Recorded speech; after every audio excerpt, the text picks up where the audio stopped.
The soldier देशभक्ति वाली कविता है और इनको रूपर्ट ब्रूक के द्वारा लिखा गया है और इनको वार पोइट भी बोला जाता है। और एक कवि था जिनका नाम W.B. येट्स था, उन्होंने रूपर्ट ब्रूक को the हैंडसमेस्ट young man in England बोला हुआ था। सोचिए वो कितना स्मार्ट था, ठीक ना। और उनका जन्म अच्छा फैमिली में हुआ था, ठीक ना। और उनके पिता जो थे रग्बी स्कूल के हाउस मास्टर थे, तो बचपन में पढ़ाई उनका वहीं पे हुआ। आफ्टर दैट वो कॉलेज में के लिए कैम्ब्रिज चले गए, मतलब पढ़ाई लिखा उनका बहुत बढ़िया चला था। इस कविता के माध्यम से कवि कहना चाहता है कि एक सैनिक, विदेशी सैनिक जो दूसरे देश में युद्ध करने के लिए जाते हैं, तो उनके दिल में क्या क्या अरमान रहता है, उनके दिल में क्या आते रहता है, वो पूरा का पूरा एक्सप्रेस किया है इस कविता में। लाइन बाय लाइन पढ़ना जरूरी है, इसलिए पहला पैराग्राफ के क्या बोल रहे हैं। If I should die, think only this of me, that there's some corner of foreign field that is forever England.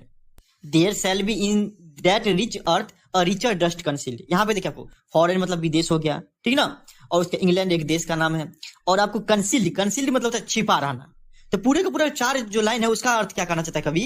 एक इंग्लैंड का सैनिक रहता है जो कि दूसरे देश में युद्ध करने के लिए जाता है, ये सिचुएशन है, ठीक ना। अब क्या होता है कि इंग्लैंड के जो सैनिक है वो क्या कहना चाहता है कि अगर किसी कारणवश, खुदा न खास्ता भगवान की कृपा ना हो, कि अगर हम मर गए किसी भी कारणवश, तो हमको जो है जनता लोग, हमारे परिवार लोग, हम इंग्लैंड के लोग, सिर्फ हमको इतनी बातों के लिए याद किया जाए, इतना ही हमारे बारे में सोचा जाए कि जिस जमीन पे अगर हम मर गए विदेश में और उस जमीन पे दफनाया जाएगा, हमको गाड़ा जाएगा, तो उस जमीन जो है ना, वो जमीन इंग्लैंड के लिए हमेशा के लिए हो जाएगा। ये मत सोचना इंग्लैंड के लोगों, मेरे परिवार के लोग, कि हम इतने बदनसीब है कि हमको अपने देश में भी नहीं गाड़ा गया, हमको अपने परिवार से भी मिलने नहीं दिया। ऐसा कोई बात नहीं है। अरे जिस जमीन पे हमको गाड़ा जाएगा ना, जिस जमीन पे हमको दफनाया जाएगा ना, उस जमीन का कीमत बढ़ जाएगा, वैल्यू बढ़ जाएगा। क्यों? क्योंकि इंग्लैंड का व्यक्ति, इंग्लैंड का सैनिक उस पे जो है ना दफनाया गया है। तो ये कभी भी मत सोचना कि हमको विदेश में जो है ना आपको दफनाया गया, नहीं, वो जमीन जो है इंग्लैंड का हो जाएगा सदा के लिए, जहां जितना दूर में हमको दफनाया जाएगा। ये बात हमेशा याद रखना। और ऐसा हम इसलिए बोल रहे हैं क्योंकि वो आगे बताते हैं कि a dust whom England bore saved made aware gave once her flower to love her ways to roam a body of England breathing English air washed by the rivers blessed by son of home। यहाँ पे देखिए चारों line का मतलब मैं आपको समझने वाले हैं। बोर, B-O-R, बोर मतलब होता है जन्म, ठीक ना। सेप्ड, यहाँ पे सेप्ड का मतलब होगा पालन पोषण, अर्थात इंग्लैंड में उसका पालन पोषण हुआ, ठीक। उसके बाद आपको रोम, R-O-M, रोम मतलब होता है घूमना, ठीक। उसके बाद आपको सब कुछ पता ही होगा। रिवर मतलब नदी होता है, सन मतलब सूरज होता है। यहाँ पे आपको सिर्फ इतना समझने वाली बात है।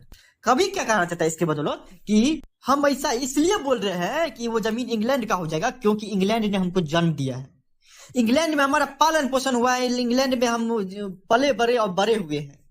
इंग्लैंड ने हमें ये सिखाया कि इंसानियत क्या होता है। इंग्लैंड ने हमको जागरूक इंसान बनाया है। इंग्लैंड ही हमको प्यार और मोहब्बत के बीच फर्क बताया हुआ है और इंग्लैंड में ही हम इधर उधर घूम के सब कुछ सीखे हुए हैं। इंग्लैंड के हवा से हम बने हुए, इंग्लैंड के मिट्टी मिट्टी कण कण से हम बने हुए हैं, इंग्लैंड के नदी से हम सींचे हुए हैं और इंग्लैंड के सूरज से जो है ना आपको हम क्या हुए कि आनंद लिए हुए हैं। मेरा तो कन कन मन मन इंग्लैंड का है।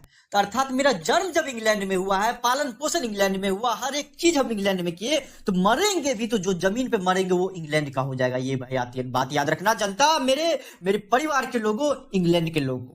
आगे के लाइन में कभी कहते हैं कि and think this heart all evil shed away a pulse in the eternal mind no less give somewhere back the thoughts by England given. यहाँ पे समझने वाली बात है क्या। एविल, एविल मतलब पाप सब जो भी होता है ना वो एविल। पल्स, पल्स मतलब क्या होता है आपको कि धड़कन। इटर्नल माइंड मतलब अंदर का जो मन रहता है उसको इटर्नल बोला जाता है, शाश्वत जिसको बोलते हैं, ठीक। और उसके बाद जो है तीनों लाइन का मतलब से कभी कहना चाहता है क्या। और इंग्लैंड के लोग सोचना है तो एक बात और मेरे बारे में सोचना कि अगर हम मर गए, ठीक ना, अगर हमारी धड़कनें रुक गई, तो हमारे अंदर, हमारे दिल के अंदर जितने भी पाप हैं वो सारे के सारे निकाल देना। अगर किसी का दिल दुखाए होंगे तो हमको माफ कर देना, क्योंकि मरने के बाद ना मेरा का पूरा पूरा पूरा पाप धुल जाएगा। और जितने भी अच्छे विचार हैं हम फिर से इंग्लैंड वालों को लौटा देंगे कि इंग्लैंड के लोग बाद में हमको याद करें कि वाह, वो मरा भी तो 10 आदमी को मार के मरा, बहुत अच्छा इंसान था। अर्थात जितने भी अच्छे विचार है वो हम इंग्लैंड को दे देंगे और मेरे अंदर जो बुराई है वो खत्म हो जाएगी। अगर किसी का दिल दुखाए होंगे तो वो भी हमको माफ कर दे।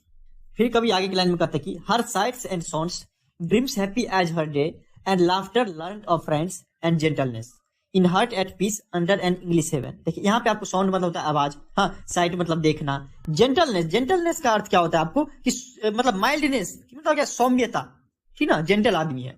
हार्ट मतलब दिल, समझ करते हैं। हेवन मतलब होता है स्वर्ग, इतना समझने। कवि क्या कहना चाहता है इस लाइन का मतलब से कि मेरे मरने के बाद हम स्वर्ग में भी जाएंगे तो ये मत सोचना कि कहीं और चले गया, हम वहां भी एक अलग इंग्लैंड बसा देंगे जहां पे वही खुशी मिलेगा, वही आवाज रहेगा, वही दृश्य रहेगा जो इंग्लैंड में कभी रहते थे, ठीक ना। और वही सपना देखेंगे, वही हंसी मजाक रहेगा, वही दोस्त सब बन जाएगा मेरा।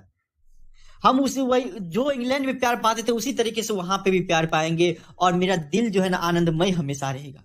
ये मत सोचना कि कहीं और चले गया है, क्योंकि हम कहीं पे भी रहेंगे तो हम इंग्लैंड का ही रहेंगे, चाहे वो धरती पे रहे या स्वर्ग में रहे, इंग्लैंड पे का ही रहेंगे।